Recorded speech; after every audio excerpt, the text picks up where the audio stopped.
What's up, and welcome to another edition of the Cover 2 Recap. I'm Edward Lewis, publisher, BruinsSportsport.com. This is Joey Kaufman, the UCLA beat writer for the OC Register. We're here tonight in Santa Clara, where UCLA fell to Nebraska 37-29 at Levi Stadium in the Foster Farms Bowl. And Joey, Nebraska ran all over UCLA.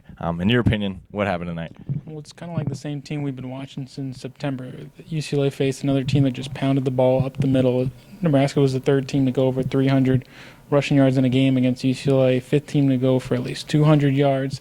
And they weren't breaking off big runs. They were running left and running right and getting 5-6 yards. It was very much like a death by 1,000 cuts kind of deal.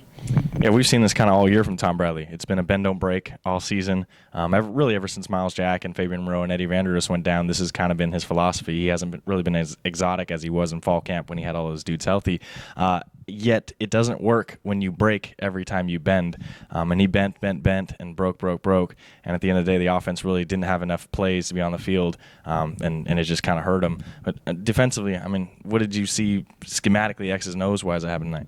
I get the idea behind the bend but don't break is if you force a team to go 12, 13 plays over 80 yards, chances are they're going to do something to goof up. They're going to fumble or they're going to have an interception. And against Nebraska's Tommy Armstrong's done a lot of interceptions. They've had fumbles this year, but the problem is every time you watch this team play defense, somebody runs up the middle and they go 4 or 5 yards before they're even touched by anybody. I mean, at some point you got to try something different or do something different or generate some more pressure because they're not even touching guys until they're 5-6 yards downfield. And it is interesting. I mean, you heard it again from Jim Moore tonight in the postgame press conference that we're thin. We don't have enough bodies, this, and this.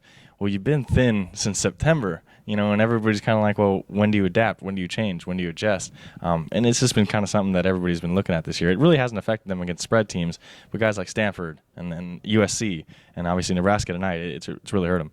Yeah, they seem better equipped to defend the spread teams because when they especially go to the nickel packages, they have enough DBs and they have enough of those smaller outside linebackers to stay in coverage, so they seem better suited for that. Anytime a team tries to really pound it up the middle, they're in trouble.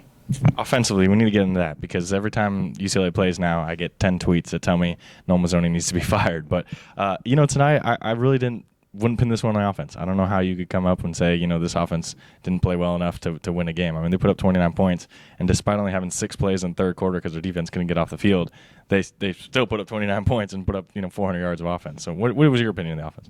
Yeah, you could look at the offense in that third quarter perspective, I guess, from the idea that they only had 2 drives, but they only had 6 plays in the 2 drives, and yeah, they just generally didn't kind of keep long enough drives to maybe give the defense some rest. But on the other hand, it's probably hard to generate a rhythm on offense if you haven't been on the field for 6 minutes. So I feel like that's kind of the risk of the bend don't break. Teams can go on these long, methodical drives, and your offense hasn't seen the ball in an hour.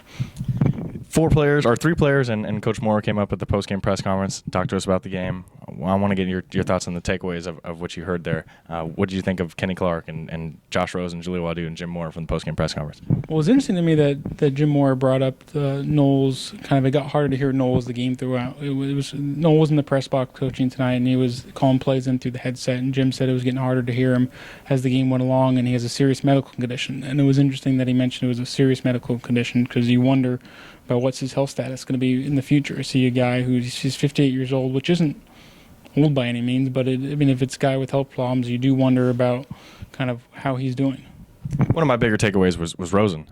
He told us tonight that the game plan was to kind of give him a little more freedom to call in plays, and he was able to make plays on his own and really adjust at the line and stuff. And this is going to be kind of the maturation process of Rosen from here. I mean, this is really his team. You saw tonight that run game wasn't working. The defense wasn't working. Josh Rosen's the only reason they're in this game. And now they're giving them the freedom to call plays, to audible, to do this, and this, to take charge of this game. I think next year you're going to see a guy that's very Andrew Luck-esque, a guy that's going to be able to take over football games. So I think this is, again, another step for Josh. I think he would have been the MVP of this game had they won. He was on all these papers over here that when we got the voters for Foster Farms Bowl. So he's another bright spot, man. I mean, he's going to be the future of this team. One thing I think the offense probably needs to get better about is that they're very hot and cold. You'll have drives where they'll just look great. When they were down, I believe it was 37-21 early in the fourth quarter, they get the ball back. They go 76 yards.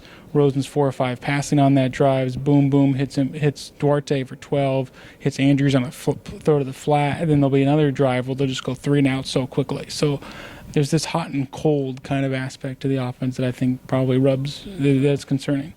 Let's wrap it up with kind of, where do they go from here? We always kind of try to do this, but where does UCLA go, in terms of finding guys, of making a new team, of beating teams like Stanford and Nebraska finally? I mean, where do you think they go?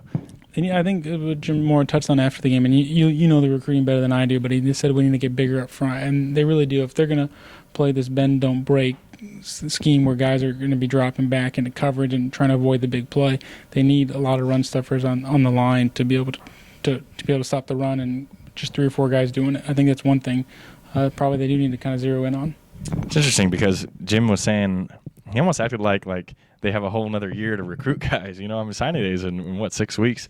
They have 2 D lineman commitments, and they're really, there's a couple other guys, D linemen, that they're in for and top 5s for, but they're really not like a finalist for any of these guys. So you look at Nick Terry, the JUCO transfer, and Osa Odigizua, the younger brother of Oo Odigizua, but neither guy is like a real superstar, powerful guy that's going to come in and really help stop, a run game like Nebraska. So it's going to be kind of dicey here down the last 6 weeks because they only have 6 or 7 scholarships left to give, and I don't know where they're going to come up with these bigger bodies that Jim was talking about. This is more of a question for you, but since you talk to recruits more than I do, and you're kind of more in that loop, but this is 8-5, fewest wins in a season under Jim Moore, and there's the narrative I feel like that's emerging is, has this team kind of peaked under Moore? Has this team hit its ceiling, and now they've lost back-to-back games to finish the regular season, a really deflating letdown? What kind of, effect do you see that going forward in terms of kind of this program in general has kind of raised the bar at UCLA? Are they going to be able to, do they have the momentum to kind of raise it another bar?